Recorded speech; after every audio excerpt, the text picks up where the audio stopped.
New Orleans true crime from the deep, unsolved, the ghosts of the two sisters. New Orleans is sometimes considered the murder capital of the United States.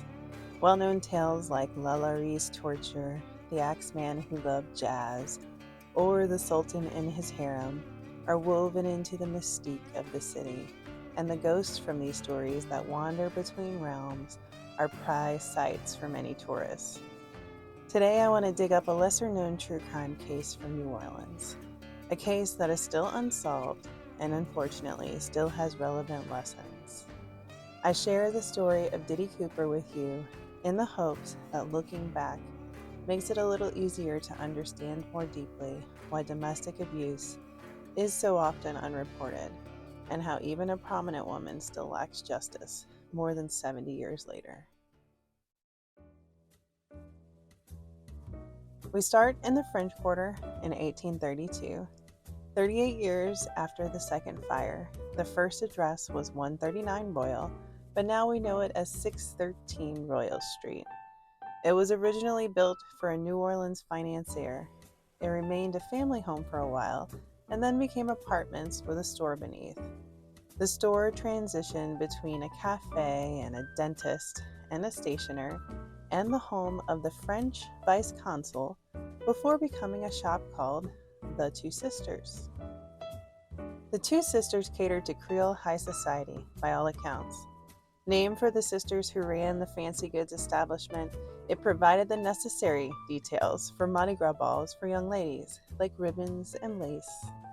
The shop is listed in the New Orleans City Directory between 1886 and 1906.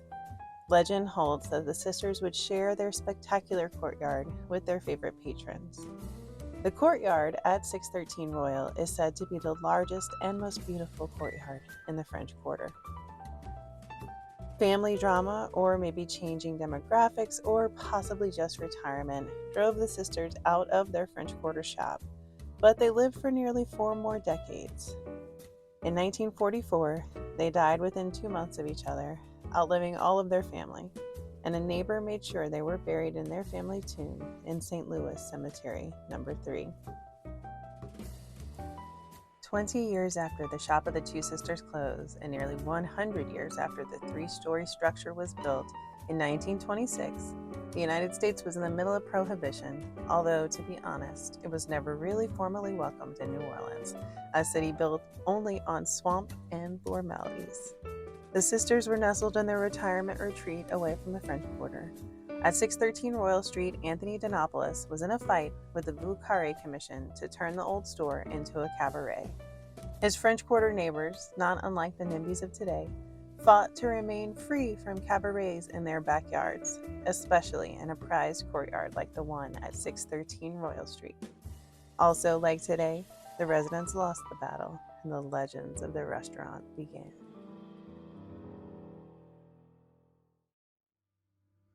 We find it first listed in the restaurant section of the directory in 1927, 1 year later.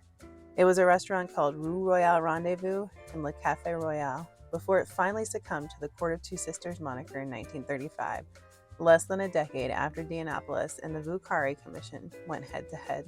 And 1 year after that, in 1936, it was already the famous restaurant of the Courtyard of the Two Sisters. In the 1938 New Orleans City Guide, the restaurant is described: Court of the Two Sisters, 613 Royal, standing here on the site of the former residence of the Governor Perrier, ruler of the French colony in the early part of the 18th century. It is an old building whose spacious courtyard is one of the largest and best known in New Orleans. The earlier building was also, according to one tradition, occupied by Governor Vaudreuil, the Great Marquis, whose regime in New Orleans patterned its social life after the court of Versailles under the Marquis de Pompadour. The present 3-story brick edifice was built in 1832, but did not receive its popular name until more than 50 years later, when it was occupied by two sisters, Emma and Bertha Camours, who, for 20 years, carried on a fancy and variety store here. The ground floor of the building is now decorated so as to give one the impression of being a sidewalk cafe. Just 1 year before the City Guide was published, in 1937, the restaurant was bought by Jimmy Cooper. Jimmy was a 27-year-old Mississippian who took a detour through Chicago before landing in New Orleans. In less than 20 years, he would be dead. But first, he was the subject of at least 2 murder investigations. He had a knack for marketing, and the port city identity of the Crescent City, combined with the tendencies of sailors, let Jimmy rein them in and create an environment that quickly became known around the country for its recipes, charming courtyard, and sights to be seen. At this time, economic recovery from the Great Depression was still at the forefront of minds. Thomas Williams came down the Mississippi hoping to write for the Federal Writers Project of the Works Progress Administration. Luckily, he became Tennessee Williams instead. New Orleans at this time was the New Orleans he wrote about, swarming with the bohemian artists that revitalized the French Quarter more than that Vieux Carré Commission ever could, memorializing it in the art that still captivates us more than 80 years later. 500,000 people called New Orleans home, almost double today's population, along with the world's largest shipside cotton warehouse and the largest coffee and banana terminals. It was an important city economically, as it remains today, and travelers from around the world passed through New Orleans for business and pleasure. Many of them visited Jimmy at the Court of Two Sisters for a memorable Creole meal in the most beautiful courtyard in the French Quarter. Before we go further, a note about my sources. These are the write-ups about the story that I found online. They are all wonderful, but very condensed compared to the amount recorded about this story, so some important details are often missing. I accessed an article called Who Did Diddy In on academia.edu, but I have received several sketchy emails since I signed up for that site. I mostly relied on our newspaper archives, accessed through the New Orleans Public Library, to piece together forgotten details. The story was covered extensively, locally and nationally. I have included images of the original articles where possible. I read the coverage from each day of the trial, along with coverage from after the murder and the indictment. My main conclusion from looking at the original sources is that this victim's story has gotten warped to leave her almost at gold digger status. But the truth is much more complex than a society girl looking for rich husbands. Diddy was a talented singer and a driven woman who was trying to navigate a world of misogyny. We would likely know her for her singing or songwriting instead of her murder if things had gone differently. But unfortunately, her story resonates through time because of its likelihood, even today. But back to Jimmy at the Court of Two Sisters for now. Jimmy was a talented marketer who seems to have produced many of the legends surrounding the restaurant that still exist. He made postcards which you can find examples of both blank and sent around the internet, advertising these legends, many with a note that Diddie Cooper was the owner. Jimmy was a character with a backstory. He was from Mississippi, one of 6 children, and he studied medicine for 3 years in Chicago. He got wrapped up in a scheme to sell stolen cars and spent 6 months in jail in Cook County. He first managed theaters in New Orleans before he bought the Court of Two Sisters. Then Jimmy served in the military around the world and returned with the scars of experience. He worked the mess halls in the Army, and he was gone for more than 3 years during World War II. He finished as a captain, having served in China, Burma, India, the Middle East, and Panama. In March of 1945, the Times-Picayune published an article which revealed Jimmy as the head cook at the Tehran Conference in 1943, where Stalin and Churchill and Roosevelt met to strategize. It was a pivotal moment in the war, as it was the first meeting of the Big Three Allied forces, and specifically, the first time Roosevelt and Stalin met. While he was gone, his first wife, Mildred, who went by Millie and was a beauty queen when she was young, ran the restaurant. Perhaps it was Millie who had a knack for advertising. Regardless, Jimmy certainly could mingle with visitors from around the world thanks to his worldly experience in the military. In 1951, Jimmy divorced his first wife after a 2-year separation. The divorce documents detail a marriage rife with cruelty and abuse. He immediately married a beautiful young television singer and actress, Amelie Diddie Trellis Cooper. Diddy was a socialite and a local TV personality in the mid-20th century. Born in 1921, she had grown up in a prominent family in the Fontainebleau neighborhood in uptown New Orleans. Her name appears readily in the newspaper society pages throughout her childhood and young adult years. While Diddy was born too late to shop with the two sisters, she was exactly the type of young lady that the sisters catered to in their charming French Quarter courtyard that eventually became Jimmy's restaurant. Diddy attended Newcomb College at Tulane University. She was described as a fun-loving Newcomb student who was known around the campus for her singing enthusiasm by the New Orleans Item on December 1st, 1952. In fact, when she was 17 years old in 1938, she was chosen for the show Gateway to Hollywood, an early predecessor to American Idol, for a chance to win a spot on an RKO picture. RKO is the same production company that made King Kong in 1933 and Citizen Kane in 1941. In 1940, Diddy joined Hal Kemp's orchestra as a featured singer in Memphis and was supposed to perform with him in San Francisco. She was the first New Orleans society girl to be hired by a big-time band. Diddy was driven, Diddy was talented, and Diddy had opportunities. She was formally presented as a debutante on December 2, 1941. Mysteriously, the location was undisclosed in the society pages, but was one of the smart Rue Carré centers. Her presentation included pale yellow roses in the decor. Her gown had puffed sleeves and a ruffled white silk skirt, and a bodice of silver lame with a sweetheart neck. The write-up of the ancient tradition of trying to sell your daughter ends with a quip. There were numbers of callers during the tea hours of 4 and 6 o'clock. As a society girl, Diddy would likely have had no choice in participating in this tradition, even though it seems like quite a departure from the talented and determined girl who wanted to be a singer. Less than a year after her debut, in September 1942, she met and married Macrino Mackey Trellis II, who was an heir to the M. Trellis cigar factory. His father, Macrino Sr., started the company in 1914. He was also a cadet in the U.S. Air Corps. On September 13, 1942, the Times-Picayune recorded, Mr. and Mrs. Robert Moore Woolfolk have announced the marriage of their only daughter, Miss Amelie Jane Woolfolk, to Mr. Macrino Raoul Trellis, son of Mr. and Mrs. Macrino Trellis of this city, which was quietly celebrated Saturday evening, September 5th, in Alabama, where Mr. Trellis is on active duty with the United States Army.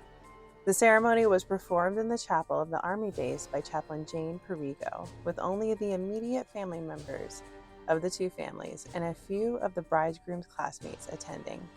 News of the marriage was of much interest here as no previous announcement had been made. Going to Alabama for the wedding were the bride's parents, Mr. and Mrs. Woolfolk, and Mr. and Mrs. Trellis, parents of the bridegroom.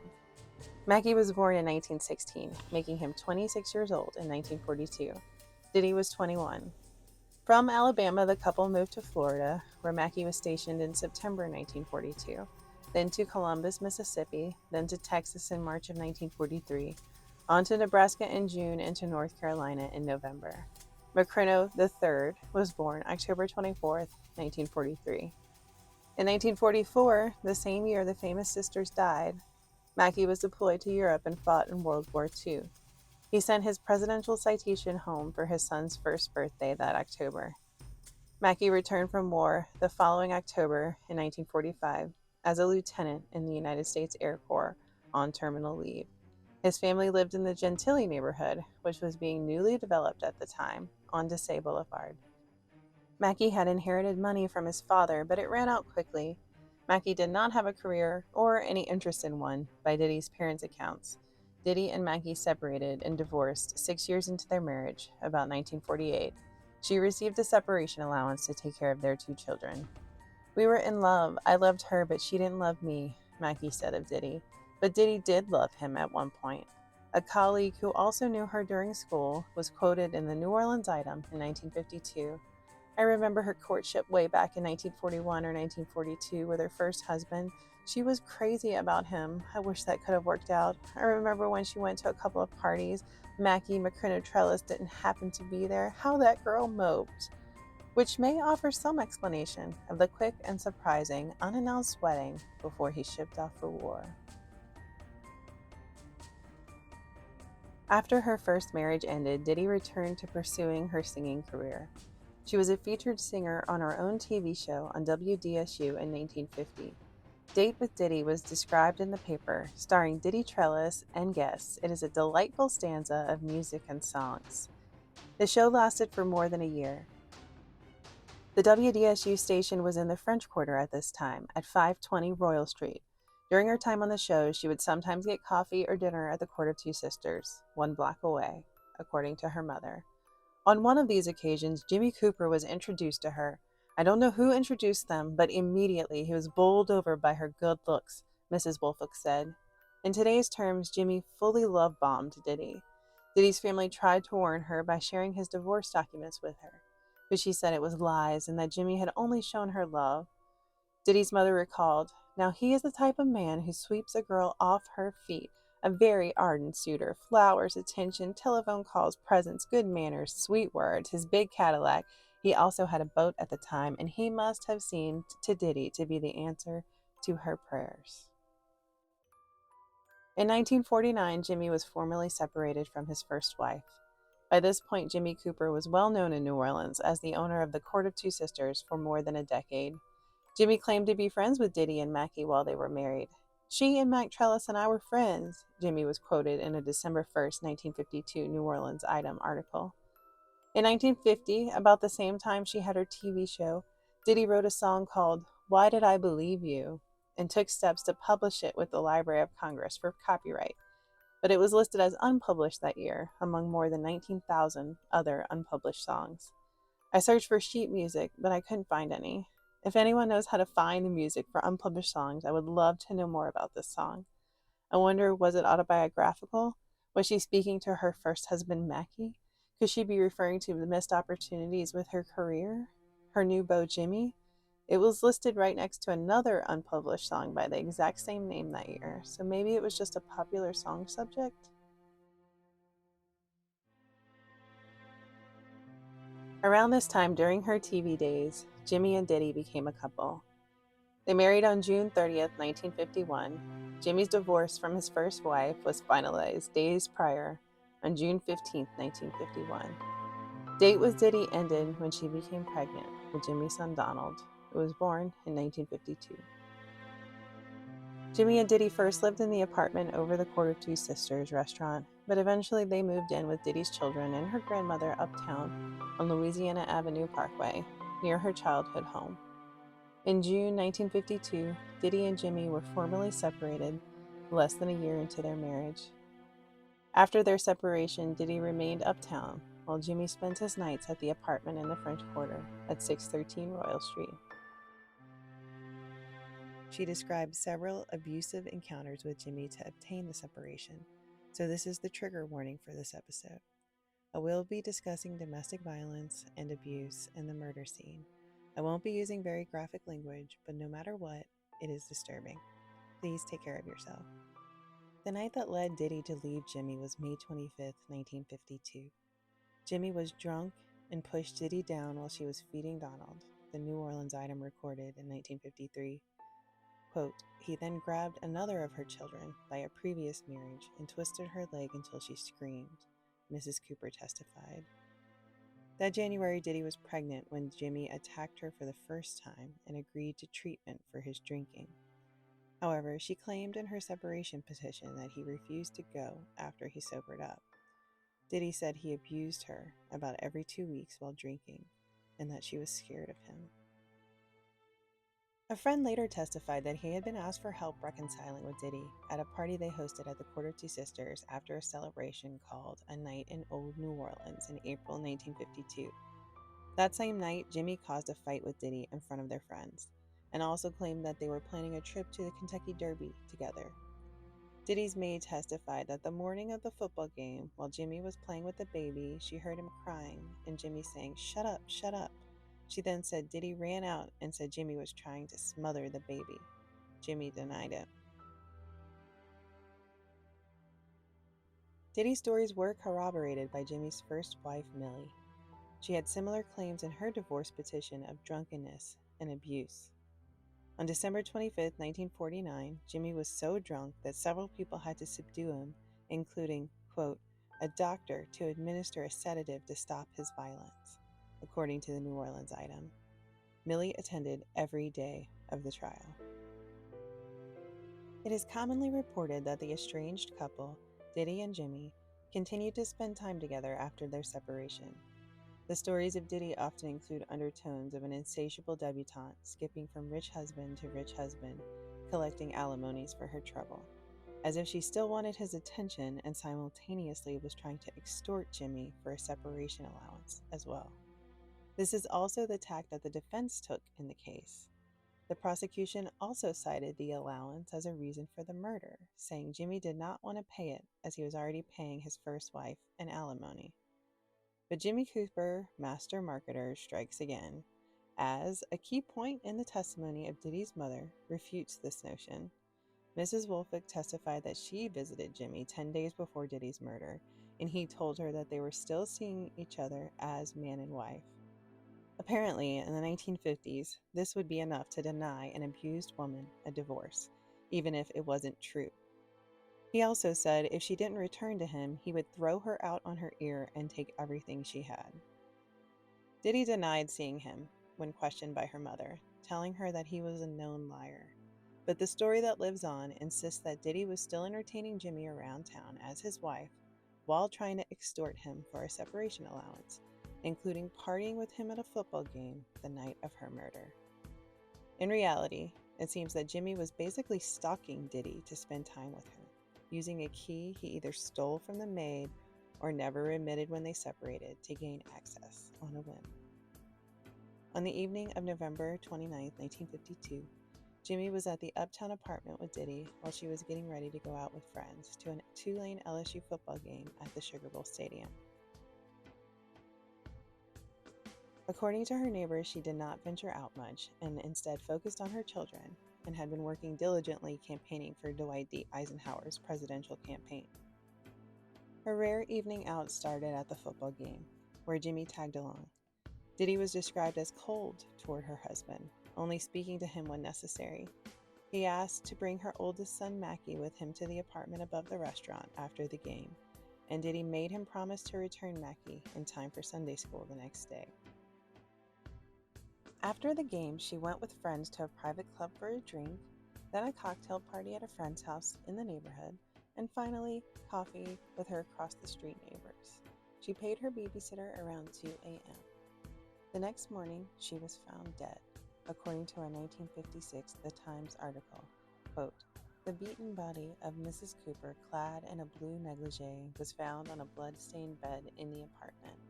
A gaping wound made with a blunt instrument was on her right forehead, and her throat bore numerous evidences of strangulation. There was no evidence of a break-in, and valuable items were nearby undisturbed." In addition, Diddy's brother testified that the stairs to enter were so tricky that only someone who is very familiar with the property could do it without making a disturbance. The reports concluded that Diddy must have let her killer into the apartment, setting up the circumstances that led to her murder. All of the evidence against Jimmy happened to be circumstantial, but the only suspect was Jimmy.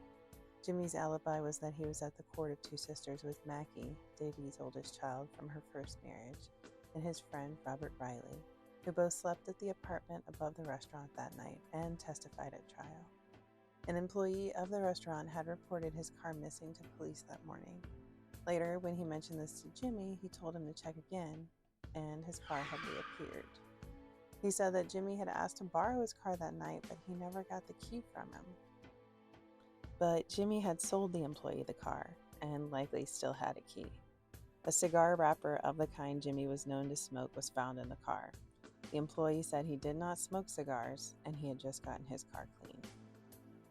To this day, the courtyard at 613 Royal Street extends the length of the entire block, and so it has two entrances, one on Bourbon Street and the main entrance on Royal Street.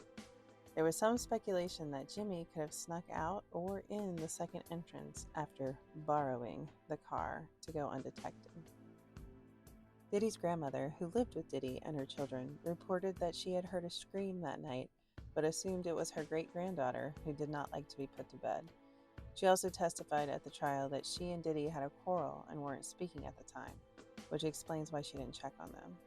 The grandmother also reported that she saw someone of Jimmy's height and build leaving the back of the apartment about the time of the murder that night. Jimmy's behavior after the murder was reported as suspicious, but today we likely would have fewer expectations on how he should act in such a situation. Everything was sensationalized in this case, but no one was arrested until a mysterious woman supplied evidence to the grand jury nearly 6 months after the murder, according to an article in the 1953 Crowley Post-Signal. She was secretly brought in through a private elevator and left with a coat and veil covering her face. Her testimony seemingly led to the indictment of Jimmy on August 5, 1953. Her identity was fiercely protected and speculated upon until she testified at the trial. She turned out to be Yvonne Evers, an undercover agent for the police, who solicited oral confessions from Cooper. She was 23 on her 4th marriage and had worked as an exotic dancer to pay off debts from a conviction for thievery in Portland, Oregon. The defense treated her so despicably that the judge had to repeatedly remind them that they could not impeach a witness by impeaching her chastity. This is because Jimmy had confessed to Yvonne several times that Diddy's murder was at his hands. She had stopped her investigation when Cooper tried to strangle her, just like Diddy was strangled, after finding her with his keys. She said she was trying to make soap impressions of the keys to prove that Jimmy still had a key to the Louisiana Avenue Parkway apartment and the porter's car, and Jimmy became enraged. She used a judo move to get away from his attack. Dr. Nicholas Chetta, the coroner, examined her and took photographs of her bruises from the strangulation. The prosecution accused Jimmy of strangling Diddy because she would not get back together with him and wanted a separation allowance to take care of her children, including Jimmy's 10-month-old son, Donald. Several articles mention it was the case of the century or the biggest murder trial in Louisiana history. Each day of the trial had multiple write-ups in each edition of the paper, including full transcripts of the testimony, the names, addresses, and occupations of all jurors, and the same for all witnesses. Cooper took the stand in his own defense and emphatically denied murdering his wife.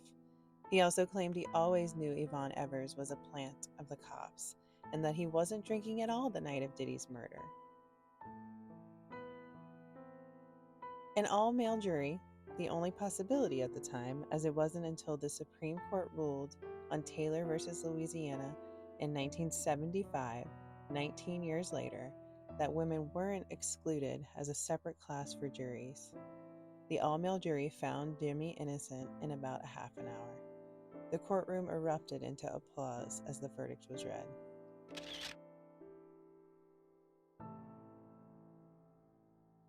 There was a write-up about the party that was held at the Court of Two Sisters after the acquittal, with numerous mentions that Jimmy did not drink anything but coffee and water. So what happened to Jimmy? After his acquittal, he spent 2 more years running the Court of Two Sisters in the French Quarter, lost in the swirl of drunken celebrations, marriage proposals, and many sent postcards. But Jimmy couldn't stay out of trouble, and soon he became embroiled in yet another murder investigation.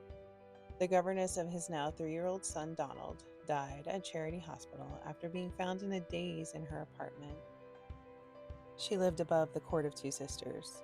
Robert Riley and Jimmy were considered suspects in the investigation, as Riley was found with a bottle of pills he wouldn't relinquish until he spoke with Jimmy. The governess died of an overdose on sleeping pills. But on January 1st, 1956, Jimmy's body was discovered strangled to death in his apartment above the restaurant. His death, however, is solved. Newspapers reported that the coroner made a verdict of natural death due to a mysterious allergy which caused swelling in the windpipe and prevented Jimmy from breathing. Dr. Chetta, the coroner, also reported that he had enough sleeping pills in his system to kill a normal person, but he had built up a tolerance. The case against Riley was dropped after Jimmy's death. The story of Diddie Cooper is significant because even a well-known member of New Orleans high society could not prevent domestic violence from likely taking her life. And in the face of immense evidence, her social prominence could not convince a jury to provide justice for her murder. The Justice Hipsters podcast compares the story of Diddie Cooper to the recent murder of Cassandra Jones that was definitely the result of domestic violence, to draw a direct line showing that not much has changed in 70 years regarding the safety of all women and the justice they receive. I think this really drives home the point that Diddie Cooper remains timeless, her story bleeding into our world 70 years later with no barrier to separate the devastation. Please go listen to their episode about this case to learn more about Cassandra and a modern-day fight for justice. I will link it in the description. A ghost story told on the tour circuit in the French Quarter is that the ghosts of the two sisters, haunting the courtyard that refuses to shake their name, carried out justice on Jimmy that Diddy never got through the judicial system. Sisters of spirit sticking together through space and time to protect each other when the mortal realm fails us. It's easy to imagine someone as driven and talented as Diddy becoming a famous singer, or writing popular songs, shaking off the men of her past and blooming in her talent if she had just been given the opportunity to live. When I pass by for a Creole meal in the most beautiful courtyard in the Beau Carré, I will always listen for Diddy and the governess, laughing and singing with the splendid old world sisters. But this unwanted sorority of spirit is little solace in the face of continued domestic violence and loss of life. Thank you for remembering the talented and driven Diddy with me today. I hope that clearing up a few of the myths about her allows a deeper understanding of the injustice faced by victims of domestic violence throughout time, so that we can seek the justice that will end these crimes forever.